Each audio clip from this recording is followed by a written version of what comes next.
الرفض.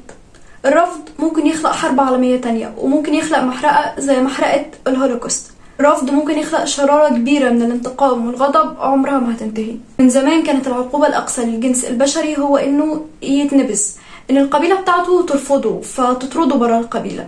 حتى في الكرتون لما كانوا يحبوا يبينوا لنا ان الشخص ده عمل جريمة لا تغتفر كانوا بيطردوه بره المجتمع بتاعهم. وفي العصر الحديث كانت اقصى عقوبة قبل الاعدام هي النفي، انك مش بس تترفض من قبيلتك او العيلة او البيئة الصغيرة اللي انت فيها، لا انت بتترفض من بلدك كلها فتتنفي وتبقى وحيد في مكان تاني. وكأن العقوبة دي اقصى بكتير من عقوبة السجن العادي او الاعدام. متخيل ان نفس الرفض ده لو تقبلته ممكن يحول حياتك كلها؟ فتلاقي نفسك بتحاول للمرة المليون واحد بعد رفضك للمرة المليون.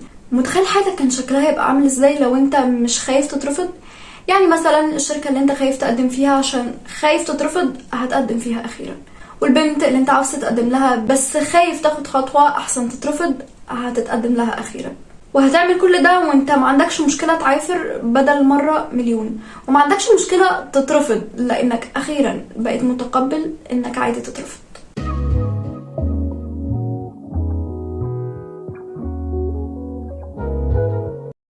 يا هلا، احنا هنا في طرع عادي، هنا حيث اكون انا رقية.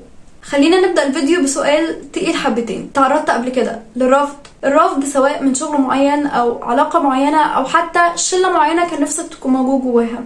طيب كان ايه شعورك وقتها؟ تعيط ليه انت دلوقتي؟ تعيط ليه؟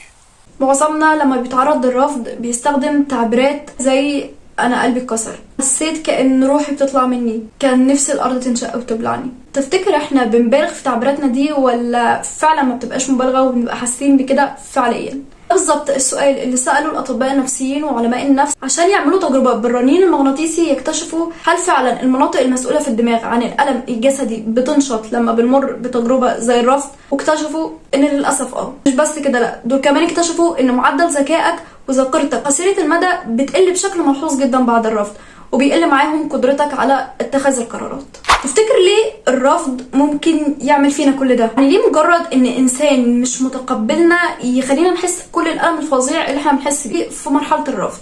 خليني اقول لك حاجه، الانسان مفطور على الاجتماعيه، على انه مش لوحده، خلقش لوحده. اول حاجه عملها بعد ما اتخلق هو انه بدا يكون قبيله صغيره، عيله صغيره جدا، وبعدها العيله دي بدات تكون قبيله، وبعدها القبيلة دي كونت قبائل تانية كتير، وكل قبيلة بيبقى أفرادها منتميين ليها انتماء أعمى، لأن الانتماء في الوقت ده تحديدا كان أولوية كبيرة قوي، كان زيه زي الأكل والشرب. لكن الإنسان اتطور، وبرغم إن الإنسان اتطور إلا إن احنا تقريبا متفقين من وقت حلقة الخوف إن عقل الإنسان ما بيتطورش، لسه بيشتغل بنفس الطريقة البدائية بتاعته، فعقلك دايما بيدور على الانتماء، لسه بيحتاج انه يحس انه في وسط مجموعه متقبلاه وبتحبه ومستعده تدافع عنه في اي حاجه، حتى لو كانت المجموعه دي مجرد شغلانه معينه. وببساطه لو انت اترفضت من المجتمع اللي انت عاوز تنتمي ليه هتحس ان انت مهدد، كأن انت مالكش ظهر تتسند عليه. فليه احنا اصلا بنحس ان الرفض بيقلل من قيمتنا الذاتيه؟ ممكن نرجع لورا شويه صغيرين، اغلبنا في طفولته مر بموقف رفض، يعني مثلا جيت تلعب مع مجموعه من الناس وقالوا لك لا مش هنلاعبك، انت رحت تعيط لمامتك وان الناس دي رفضت ان هي تلعبني. اغلب الامهات بيبقى رد فعلهم ان يعني ايه مش راضيين يلعبوك، طب انا هروح واتخانق معاهم واشوف هيلعبوك ولا لا. في اللحظه دي بيوصل لنا مفهوم اللي بيفضل مكمل معانا طول العمر، ان احنا لازم كل الناس تتقبلنا، لازم كل الناس اللي بنقابلهم اللي بنتعامل معاهم يتقبلونا، ولو ما تقبلناش احنا ممكن نروح نجيب لهم ماما تتصرف معاهم. انت كمان لازم. طيب بص، خلينا نتكلم بشكل عملي شويه. الشركه اللي انت قدمت فيها هل انت فعلا تستحق انك تتقبل في الوظيفه دي؟ يعني انت عندك المهاره او الكفاءه الكافيه اللي تخليك تتقبل في المكان ده؟ نص الناس تقريبا هتقول ايوه كان عندي، كنت استحق ان انا اكون في المكانه دي، والنص التاني هيقول بصراحه لا انا ما كانش عندي الكفاءه اللي تخليني اتقبل في المكان ده، بس انا كان نفسي اتقبل فيه. سيبنا من النص التاني وخلينا في النص الاول اللي متاكد انه كان عنده الكفاءه الكافيه اللي تخليه يتقبل في المكان ده. مش انت لوحدك اللي اترفضت، انا مش بعلي عليك، بس انا بعرفك ان فعلا مش انت لوحدك اللي اترفضت. انت متخيل ان صلاح اللي من افضل لاعبين العالم دلوقتي ان ما كانش افضلهم اترفض انه يلعب في نادي الزمالك عشان هو دون المستوى؟ فمش معنى انك تستحق فعليا ان كل الناس هتقدر وهتشوف ده، مش معنى كده برضو ان كل الناس هتشوف العكس. لا، الفكره هنا بس انك لسه ما قابلتش الحد اللي هيشوف ان انت تستحق فعليا او هيشوف ان انت مميز فعليا. الفكره هنا في انك ازاي تستحمل الرفض اللي قبل التقبل التام، اللي قبل ما توصل للعلاقه او الشغلانه او المجموعه اللي هتقدر تنتمي ليها فعليا. من اكبر نعم ربنا علينا ان عقلنا مرن جدا، ان انت حتى لو اتربيت على حاجه او ان انت عندك معتقد ما تقدر مش بسهوله تغيره، بس تقدر تغيره. فانت حتى لو عشت سنينك كلها مش قادر تتقبل فكره الرفض او مش قادر تتعامل مع فكره الرفض، فانت ممكن جدا تقدر تتعامل معاها بشويه حاجات بسيطه. اول حاجه، ازعل. اسمح لنفسك انك تزعل لما تتعرض للرفض، لان اغلبنا لما بيتعرض للرفض بينكر ده بشكل تام، حتى ما بيتكلمش فيه مع نفسه او مع اي حد تاني كانه ما حصلش. وده غلط، لانك فجاه هتلاقي نفسك بتنهار على حاجه ملهاش اي لازمه. فدي نفسك الفرصه انك تزعل، انك عادي تزعل وان مفيش مشكله انك تزعل من ده. تاني حاجه، اتكلم مع حد انت بتحبه واساله هل انا استحق الرفض.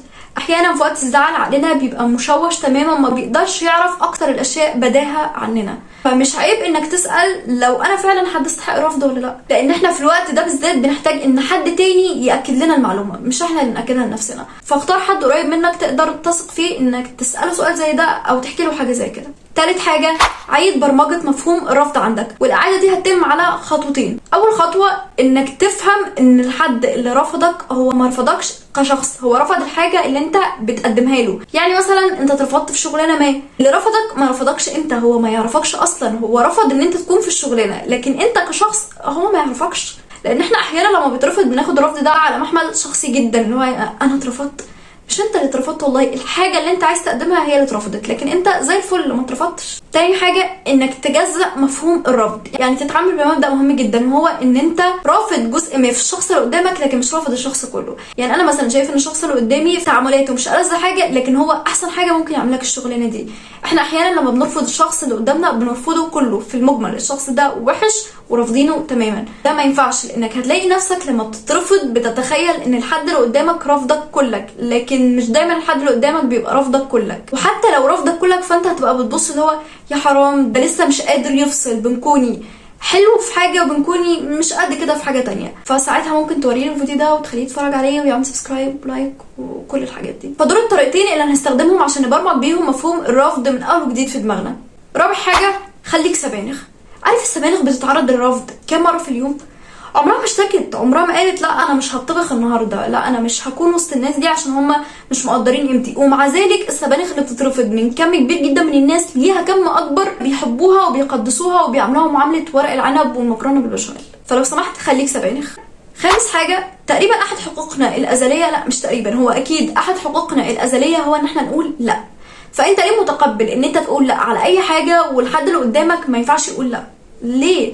هو حقه ان هو يقول لا، فحقه ان هو يرفض شيء ما فيك، وده ما فيهوش عيب ولا منك ولا منه، ده شيء طبيعي. في النهايه كان الهدف الاساسي من الفيديو ده هو توضيح جمله واحده، ان ترى عادي تترفض، ان مفيش مشكله ان انت تترفض. الناس بعد الرفض بتنقسم ل3 اشخاص. اول شخص اللي بيتحول لجنون العظمه، اللي هو ازاي انا اترفض، يعني ايه انت ترفضني، وبيبدا يتحول لحد بيقلل من قيمه الشخص اللي قدامه لمجرد انه بس قال له لا.